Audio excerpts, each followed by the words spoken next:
Tako, Freda, pozdravljena.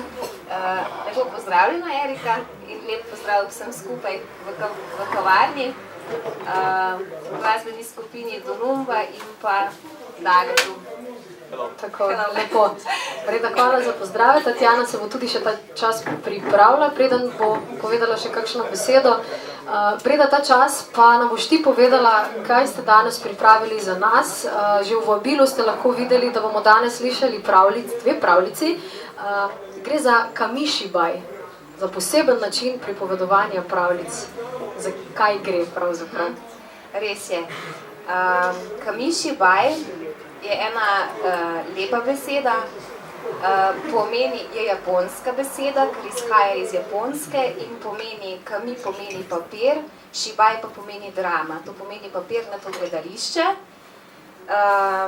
To je takle odrček, ki je kot en čarobni okenček, ki, ko se odpre, se v njem prikažejo slike. Večinoma so slike narisane na roko, se pravi, da jih pripovedovalec kamišibaja sam nariše po zgodbi in ob pripovedovanju vleče liste oziroma risbe in ob tem pripoveduje zgodbo. Drugače pa je kamišibaj ena nova oblika gledališča v Sloveniji, je šele nekaj let.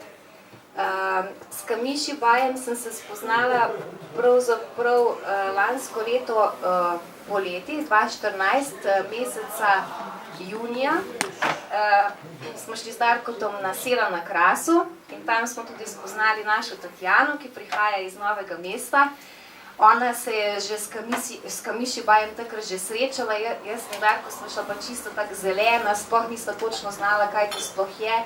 Ampak tam sva se tudi zaljubila v kamišibaj in tam sva nekaj slišala o tem in potem, ko sva prišla domov, sva naredila svoj prvi kamišibaj in sva ga tudi predstavila potem avgusta meseca v Piranu, ko je bil ta festival.